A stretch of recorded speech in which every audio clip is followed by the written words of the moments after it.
Depuis le tout début, Tony Stark n'a jamais vraiment été compris par ses coéquipiers. Steve lui a lancé un jour, « Sans ton armure, qu'est-ce que tu es ?» Une phrase comme une lame, qui a touché son orgueil au plus profond. Aux yeux du capitaine, Tony n'était qu'un fils de riche. Protégé par la technologie, incapable de sacrifice ou de responsabilité. Mais quand la crise est arrivée, c'est ce même homme qu'ils ont appelé à l'aide. C'est Tony qui, sans hésiter, a pris la bombe nucléaire. Et s'est envolé droit vers le portail, face à la mort, avec un simple corps d'humain. Ce jour-là, il a sauvé le monde.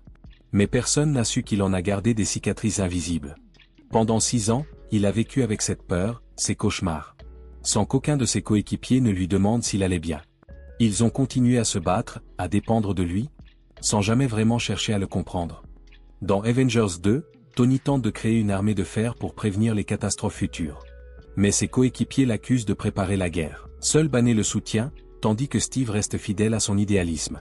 Quand Ultron échappe à tout contrôle, Thor, fou de rage, revient et saisit Tony à la gorge. Tony ne répond pas, ne se défend pas, il encaisse en silence, habitué depuis longtemps à être incompris. Ce silence en dit plus que des mots.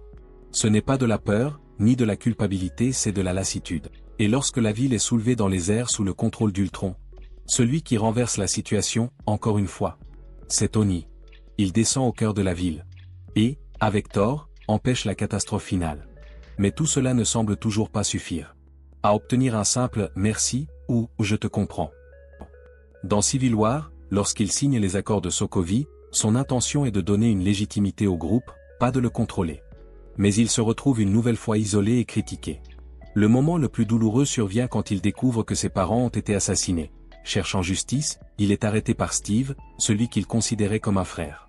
Tony n'est alors pas vaincu par un ennemi, mais trahi par quelqu'un en qui il avait confiance, ce qui renforce son sentiment de solitude et d'incompréhension.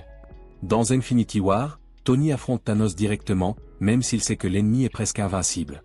Il n'a aucun pouvoir surhumain, pas de force divine comme Thor, pas de sérum comme Steve, pas de magie comme Doctor Strange. Tout ce qu'il a, c'est son intelligence, sa technologie, et surtout sa volonté. Lorsque son armure se brise et que les nanomatériaux sont presque entièrement consommés, cela signifie que tout ce qu'il a préparé, toutes ses précautions, toutes ses inventions, tout est au bord de l'épuisement. Et malgré la douleur, les blessures, la peur de mourir, il continue. Dans Endgame, Tony ne se tait plus. Il jette son réacteur devant Steve, un adieu, pas une colère. Pourtant, au moment décisif, il choisit encore le sacrifice. Pour une seule chance sur 14 millions, il claque des doigts et offre sa vie, achevant sa rédemption.